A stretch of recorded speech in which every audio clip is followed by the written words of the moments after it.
আজ বুধবার। 7 দিনের মিনি ব্লগ শেষ হতে আর মাত্র 1 দিন বাকি। তো সকালে উঠে রোজকার কাজ সেরে ব্রেকফাস্ট করে স্নান করে নিয়েছিলাম।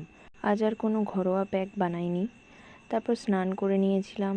স্নান করার পর নর্মালি যেগুলো ইউজ করি সেগুলোই স্কিন কেয়ারের জন্য ইউজ করে ওই 10টার দিকে খাবার জন্য একটু ভাত ভাজা বানিয়েছিলাম। তার একটু পর দুপুরে রান্না চাপিয়েছিলাম। তবে বেশিরভাগ দিনই আমি চিকেন রান্না করি, কারণ ওটাই আমার কাছে ইজি মনে হয়।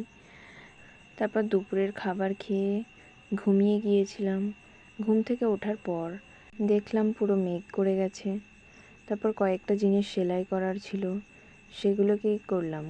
সেলাই কমপ্লিট করার পর ভীষণ ঝড় উঠেছিল, তাই একটু বাইরে বেরোলাম। তারপর ঝড় শেষ হতে না হতেই খুব বৃষ্টি শুরু হয়ে যায়। এভাবেই আজকের বোরিং ডে কাটলো।